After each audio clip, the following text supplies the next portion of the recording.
Hello বন্ধুরা, সবাই কেমন আছেন? আশা করি ভালো আছেন। আমিও ভালো আছি। হোলি স্পেশাল আজ একটা মালপোয়া বানাচ্ছি, দেখে নিন।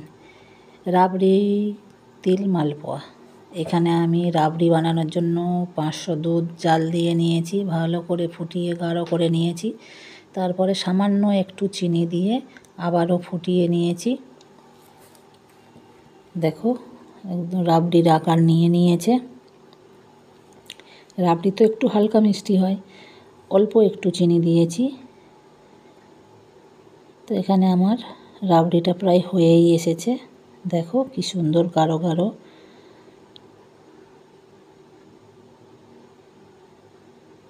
এটা হয়ে এসেছে, ওই দেখো কত সুন্দর।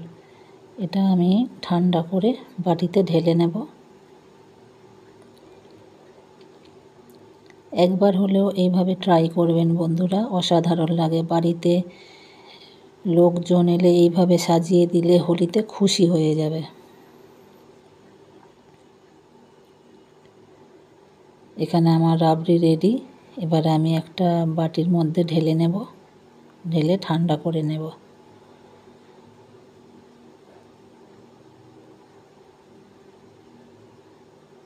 তারপর এদিকে আমার মালপোয়া বানাতে কি কি লাগছে দেখুন। এখানে আমি হাফ বাটি সুজি নিয়েছি, 1.5 বাটি মতো ময়দা নিয়েছি, অল্প একটু কালো জিরে নিয়েছি, অল্প একটু তিল নিয়েছি। কালো জিরেটা ধোয়া ছিল, তিলটা ধোয়া ছিল না, তাই একটু ধুয়ে ছাঁকনিতে রেখে দিয়েছি। আর একটু দুধ দিলাম যাতে মালপোয়ার টেস্ট আরও বাড়িয়ে দেয়। দুধের মধ্যে তিল, 1 চিমটে লবণ দিয়ে দিয়েছি, কালো জিরে দিয়ে দেবো। এবারে ময়দা সুজি দিয়ে ভালো করে একটা ব্যাটার বানিয়ে নেব। এখানে পরিমাণ আর পরিমাপ ঠিক থাকলে মালপোয়াগুলো একদম ফুলে গোল গোল হয়ে যাবে, অসাধারণ। এখানে আমি হাফ বাটি সুজি, 1.5 বাটি ময়দা দিয়ে ভালো করে মেখে নেব ব্যাটারটা।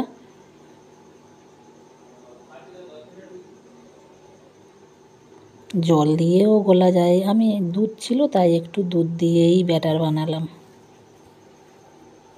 দুধ দিয়ে ব্যাটার বানালে স্বাদ আরও দ্বিগুণ হয়ে যায়। সব কিছু দিয়ে আমি এখানে ব্যাটারটা করে নিলাম। দুধ একটু কম হয়ে গেছিলো, আবার একটু জল দিলাম অল্প করে, দিয়ে ব্যাটারটা ঠিকঠাকভাবে বানিয়ে নিলাম। ব্যাটারটা বানানোর পর আমি 2 ঘন্টা রেস্টে রেখে দেব চাপা দিয়ে, যাতে সুজি ময়দা সব কিছু মিশে সেট হয়ে যায়, একটা সুন্দর ব্যাটার তৈরি হয়।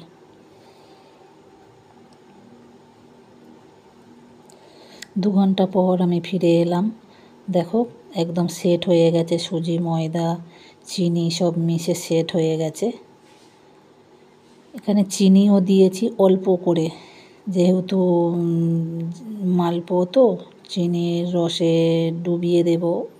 আর একদিকে আমি একটা ডেকচিতে 1 বাটি চিনি দিয়ে 1 বাটি জল দিয়ে শিরা বানিয়ে নিয়েছি। এদিকে আমি কড়া বসিয়ে দিয়েছি, কড়াই তেল গরম হয়ে গেছে, আমি মালপোয়া ছেড়ে দিয়েছি, এক এক করে মালপোয়া ভেজে নিচ্ছি। দেখুন বন্ধুরা কত সুন্দর ফুলেছে, গোল গোল, অসাধারণ দেখতে হয়েছে। এক এক করে ভেজে নিচ্ছি।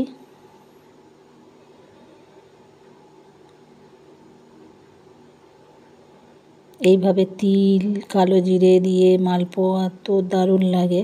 রাবড়ি দিয়ে একবার হলেও এইভাবে ট্রাই করবেন বন্ধুরা।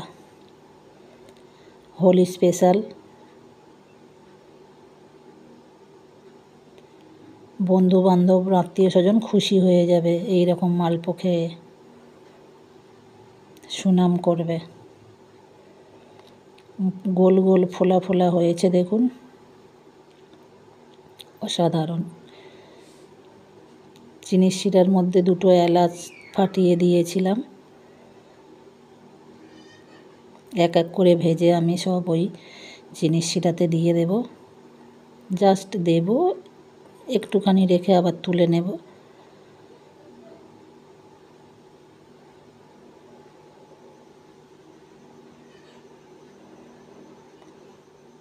চিনিটা শুধু গলে যাওয়া মতো অপেক্ষা, কোনো চিট না, কোনো গাঢ় শিরা নয়। তারপর আমি আবার একটু কমলা মালপো করলাম। 1 চিমটে কালার দিলাম, ফুড কালার ব্যাটারে। আগে এমনি মালপো ভেজে নিয়েছিলাম, এরপরে একটু কমলা মালপোয়া করলাম 1 চিমটে কালার দিয়ে।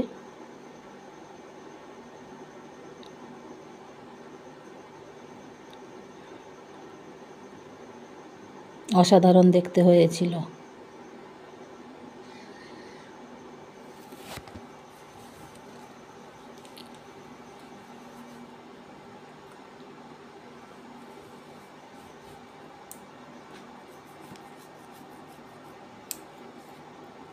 দেখুন কত সুন্দর হয়ে গেছে,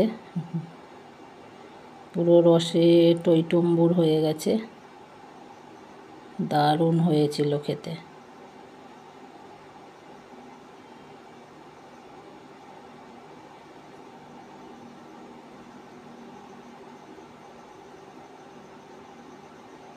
এগুলো কালার ছাড়া মালপোয়া, এরপর কালার দেয়া মালপোয়া। এগুলো কালার ছাড়া মালপোয়া ভাজা হয়ে গেছিল। এবারে কালার দেয়া মালপোয়াগুলো দেখুন, এও ফোলা ফোলা গোল গোল, কি সুন্দর হয়েছে দেখুন, কমলা কমলা লাগছে।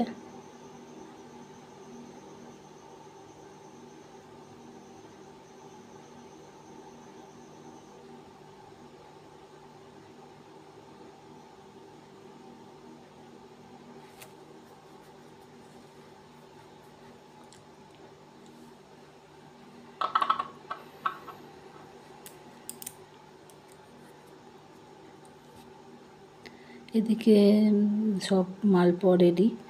রাবড়িও ফ্রিজে রেখে ঠান্ডা করে নিয়েছিলাম। এরপর আমি মালপোগুলো সাজিয়ে নিচ্ছি।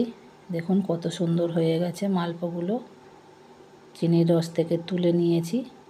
এবারে প্লেটে সাজিয়ে দিচ্ছি পরিবেশনের জন্য। এইভাবে বন্ধুবান্ধব আত্মীয় স্বজন দেখলে বা খেলে খুশি হয়ে যাবে।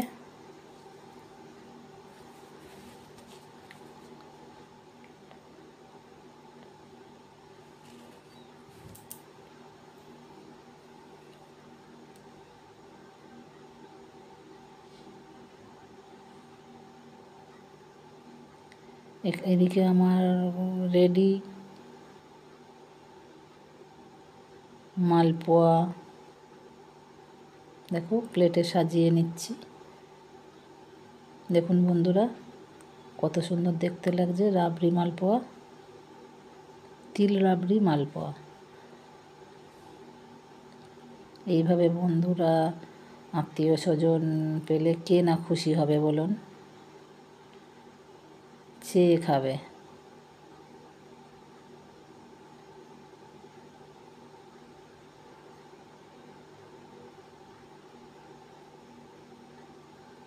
আর এই সাইডে দিয়েছি কমলা মালপোয়া।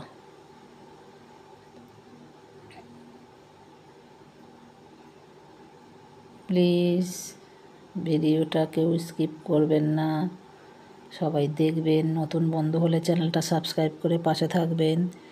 ভালো লাগলে লাইক কমেন্টস করবেন। টাটা।